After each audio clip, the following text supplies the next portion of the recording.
I'm a person that I feel like I can interact in the world and be in those trenches, but keep solid to my beliefs. I know when I drink on some drunkenness that's between me and the Lord. As long as I ain't hurting other people. I know that if I'm smoking cigarettes, that I'm destroying the temple of the Lord. You know what I'm saying? Like, I know these things.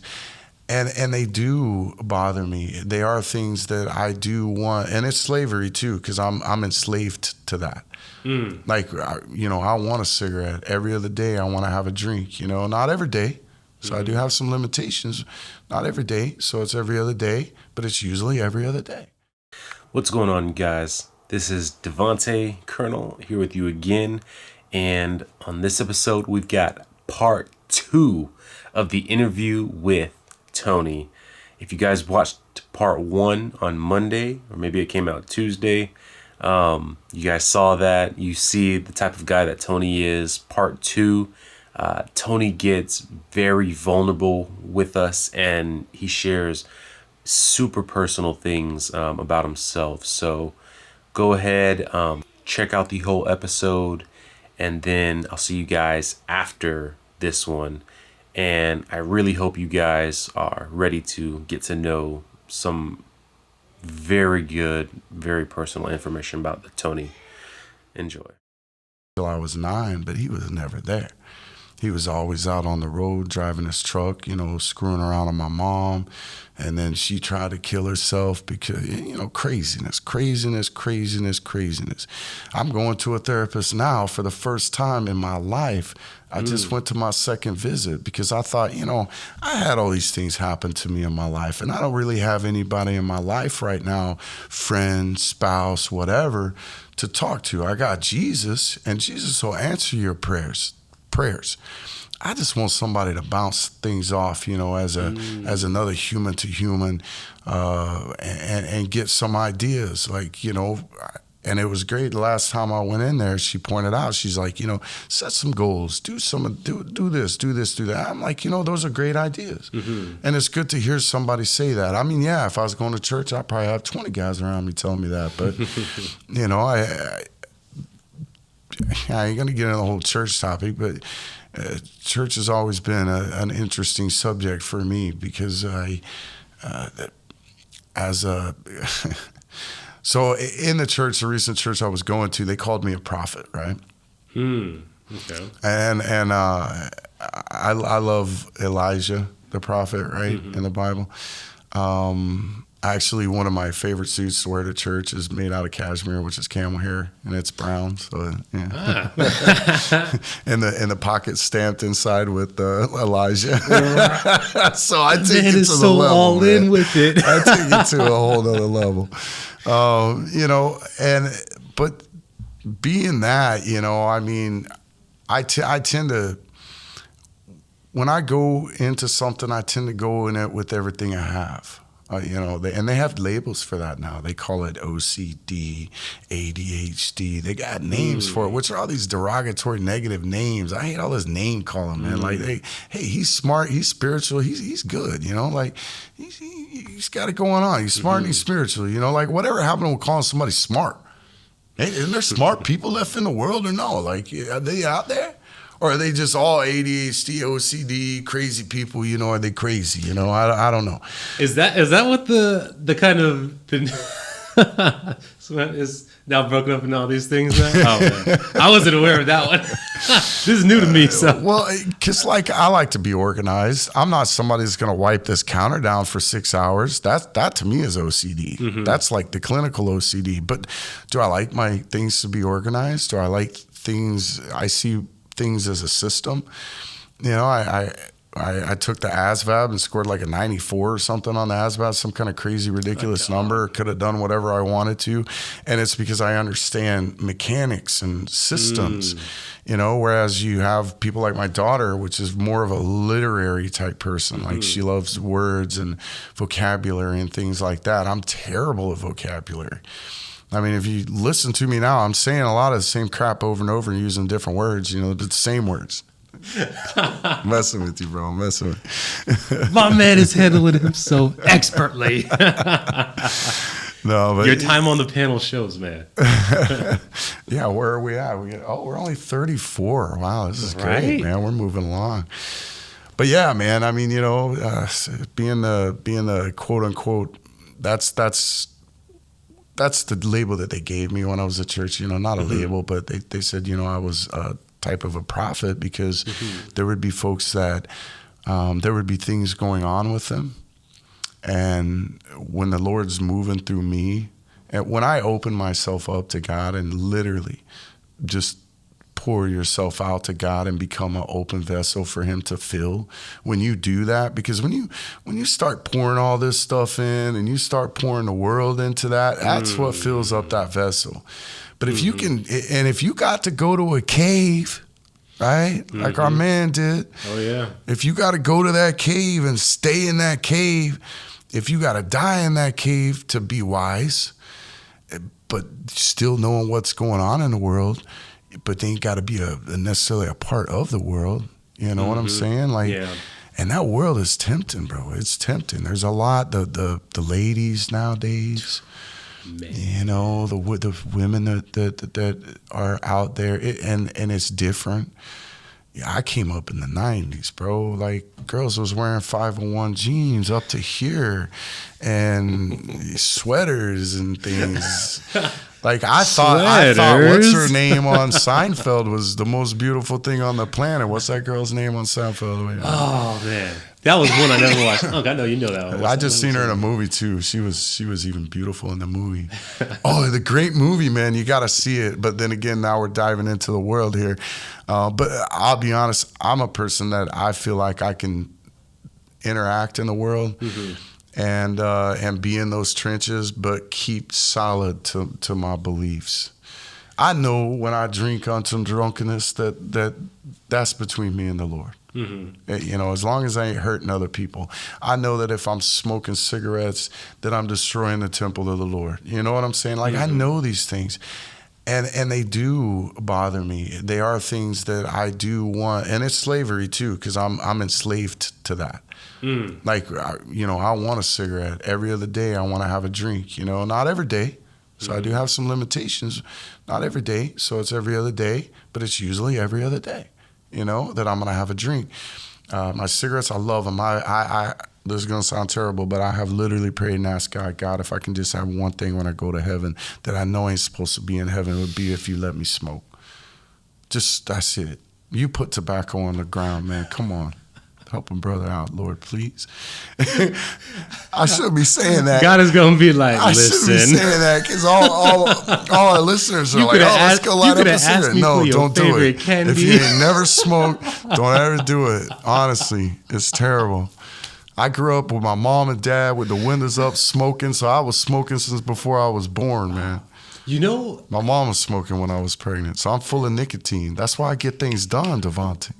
Man, you guys don't listen to Tony. Don't listen. Don't listen. I get things done because I want to. It ain't got nothing to do with no chemicals. Trust me on that. I'm a grinder. I like to get things done. It ain't got nothing to do with no chemicals. Because I've honestly never done any chemicals, with alcohol, tobacco, I kept that part pretty clean, So maybe a little Bill Clinton every now and then. I'm going to slip that in. I didn't say that. I wasn't ready. Hey, I mean, we keeping it real, bro. We keeping it real. My man Devahntau, he ain't gonna partake in that. Keep it clean, brother. Keep it clean. Yeah, I love my clean soldiers, man. The clean soldiers. Yeah, I found the Lord on my own when I was 7 years old. Beautiful story, by the way. My mother's first husband's brother. She sent me away to stay with him because my mom and dad was they was tripping. So I go stay with this guy, and he's a pastor. He's a Pentecostal preacher. 2 weeks, that man had me. I gave my life to God at 7 years old and never looked back after that. I always have believed in God. There ain't been a moment in my life to where I said, God, you don't exist. Wow. I never believed it, even when I was being molested, even when this was happening, even when the wife was dying, even with all this chaos around me. Because that's what the devil's always trying to do. If he takes your heart, guess what happened? You're going to die. If God comes in or the devil comes in, evil comes in and takes all of you, all of that good out of you, because I don't buy for a fact, I don't buy for a minute that people's born good and evil.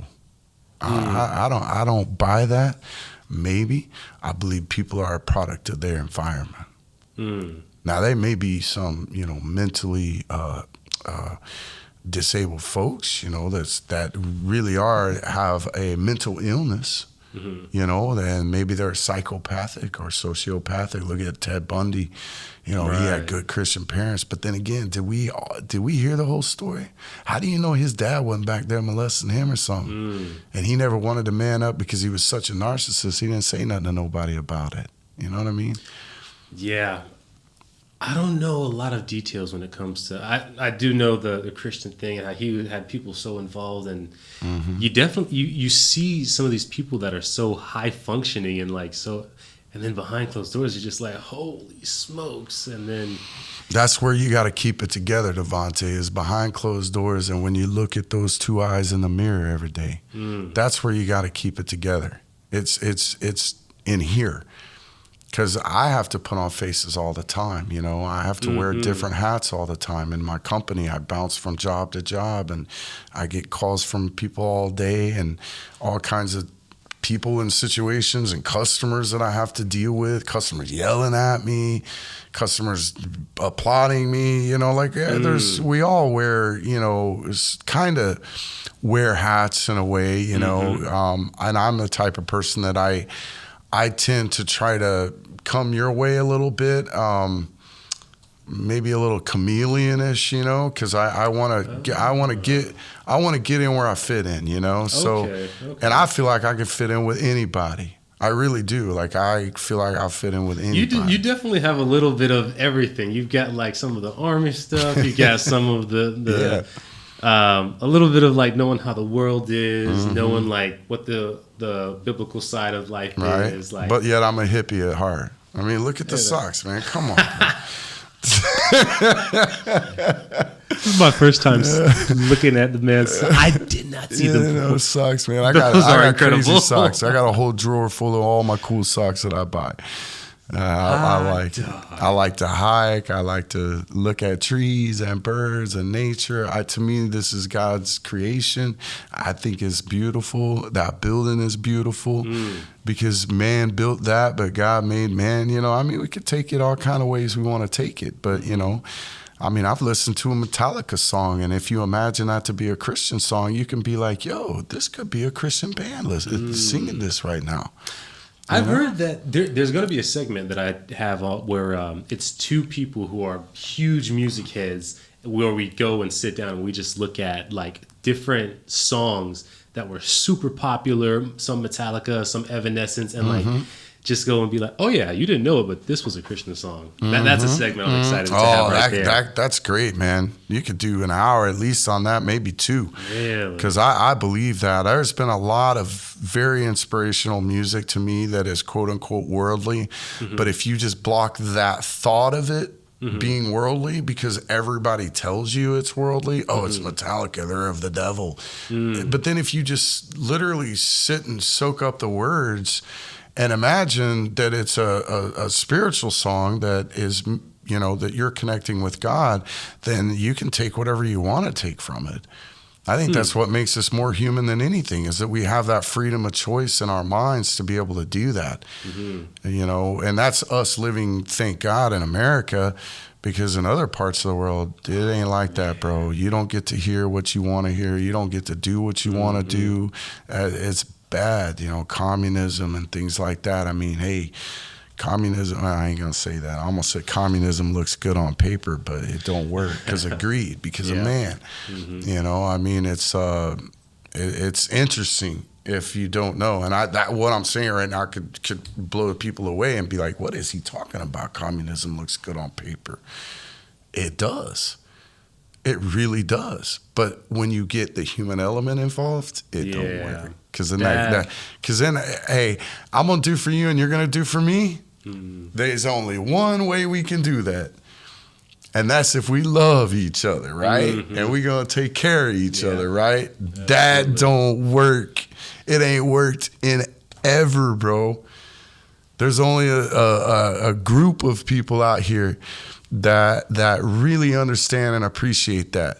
The real Christians, the real believers of a higher power, right? Christian, whatever you call it, I don't care. It could be Muslims. You know, I mean, Julia said earlier, all these denominations. You know, like he ain't about that. I ain't about that. But we believe in a higher power, right?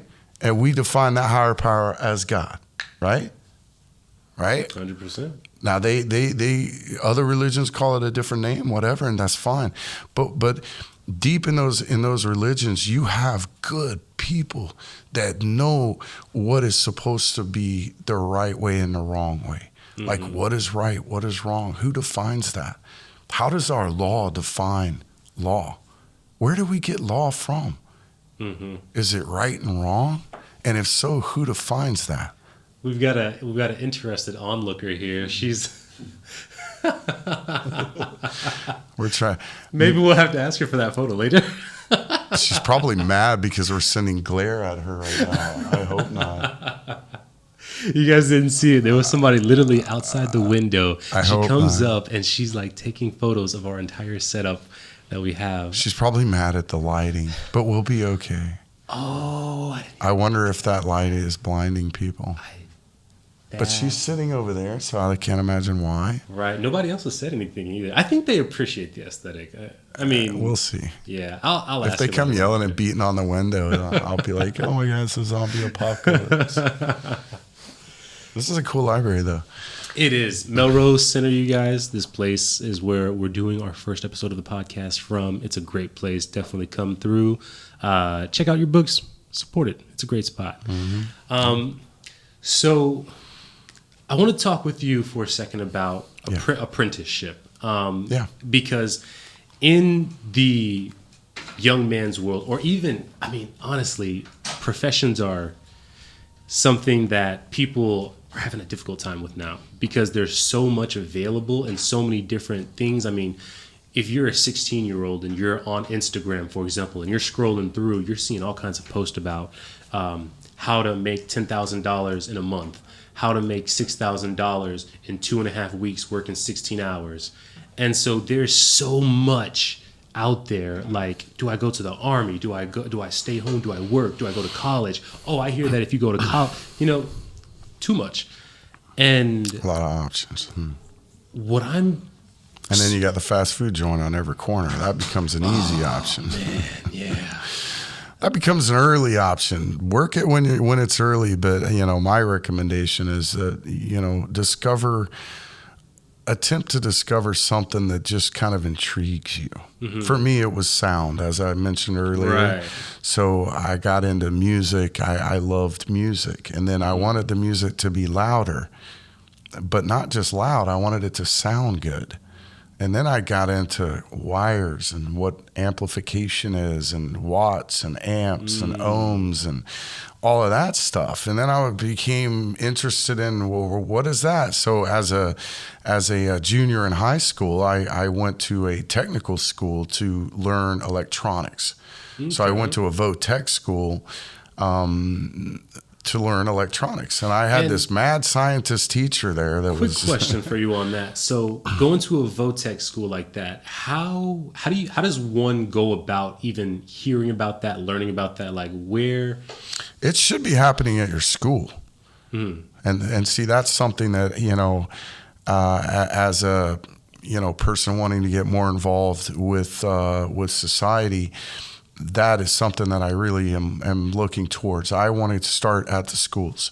I'm going to run for school board. I'm going to do whatever I got to do. I want to get involved in schools because the education of the youth right now, it's always been a huge thing. but it's become a very, very convoluted, confusing political thing now. And it shouldn't be that way, man. I was going to school in a little town called Cassville, Missouri. It's population 2,400, right? No color in the town. When I say no color, I'm talking no color, bro. I ain't lying. But I came from Dallas. I grew up in Dallas, so all my friends, I had color all around me. But when I moved to that town, I moved to the country. Big culture shock, bro. I bet. Big culture. I thought I was going to die the first time I seen a dark sky. I was like, where are the lights at?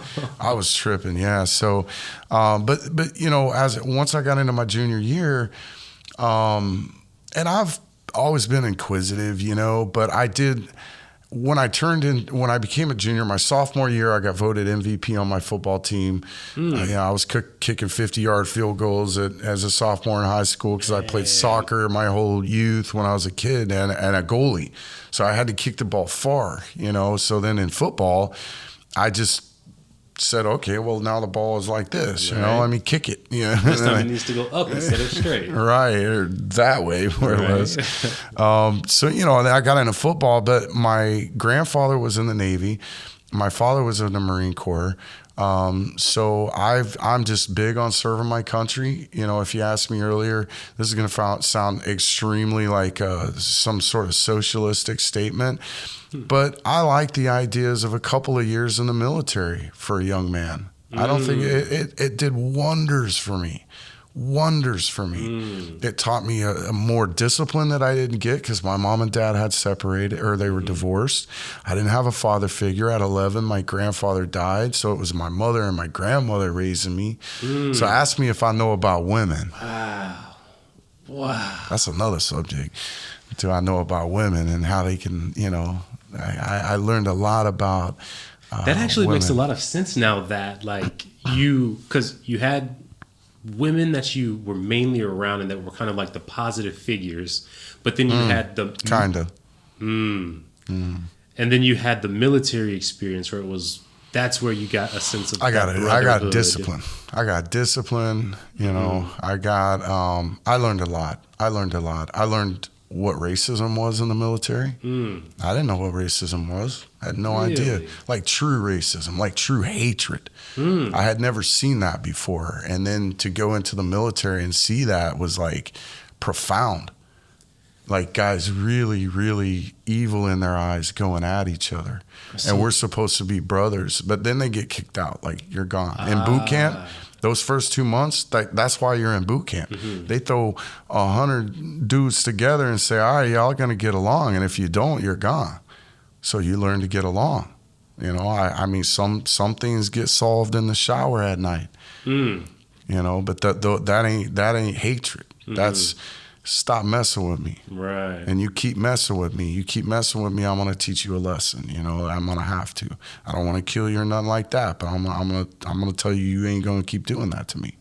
And that's how a lot of things get solved in the military. Okay. They get solved quietly.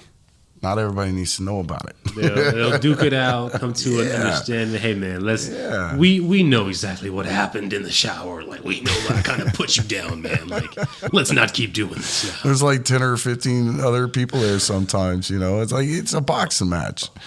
Because two people got beef. But then once it's done, it's over with, it's squashed, and then you become friends. Now, see, that's what I remember. I remember in elementary school, some kids wanted to bully me, and I gave them the old 1-2, and the next day they're like, "Dude, how'd you do that?" And after that, I'm like teaching them how to fight and all that. Now they tried to jump me again later on, and I had to show them 1, 2, 3, 4. Right. And then guys trying it, yeah. They were always trying it, but as men, there are men out there that are bullies. I never really, I don't think I was ever a bully. I didn't really pick on people or stuff like that. I kind of kept to myself. I was a little bit of a loner because I was an only child. I got a half brother and a half sister, but I wasn't raised with them. So, I was pretty much on my own and just wanted to be left alone. Had a lot of stuff going on up here with all the drama in my life. So, I felt like friends was sometimes more of a bother than a benefit. one friend was more of a bother than a benefit, let alone 2 or 20. Oh, yeah. So, I mean, technically I'm what do they call it? An ENTJ. So technically I'm an extrovert, intuitive thinking judgment, according to my 16 personality test questions that I've taken 3 times and got the same result. Yeah, the ENTJ. I think it was Bill Gates or the Apple guy, whatever his name was. Steve Jobs, yeah. Yeah, Steve Jobs, I believe, is an ENTJ. Commander, it's called. Wow. The Commander. Dude. 3% of the world's population. Go figure, I don't know. Wow. And they're all either some type of Steve Jobs or CEO. Yeah, they're the highest CEOs in the world are ENTJs. Really? Yeah. Word. Extroverted, because you got to be able to get along with people, no matter what the situation is. I mean, don't get me wrong. I can go extroverted for a good period of time, but man, I can definitely be Elijah in the cave, bro. Like totally be Elijah in the cave. So apprentices, going back to the apprentices. So yeah, come to work for me, and within a year, you'll be making money. But then the question you might have is education, right? What are you learning? Right? See, I feel like I'm a product of this environment. This is sad, right? But here's some knowledge. Let's get back into this. I'm going to try to stay on track here with the knowledge, right? So junior, I go in, I take basic electronics. I learned what, P equals I times E mean. Like the P is watts, the I is the amps, the E is the voltage. When you sat down and we got these lights flickering, I said, it's voltage drop because the circuit panel's over there and the voltage is coming through the circuit and it's getting sucked out of the circuit, which is making those light emitting diodes flicker because they work on voltage. And when the voltage ain't right, then the lights change. So, knowledge, again, I say that over and over. So the knowledge. Basic electronics, I did essentially 3 hours every morning, got on a bus, rode to my school, got on another bus, rode 18 miles to that school, did 3 hours, came back 18 miles, got off that bus, had lunch, and did my 3 last periods. And that class counted as my science credit, my math credit, and some other credit. Like I got 3 good solid credits for that right there. If not 3.5, maybe 4. I don't know. Because when I became a senior at where I graduated in Colorado, because I ended up graduating high school in Colorado, I only needed 4 credits to graduate.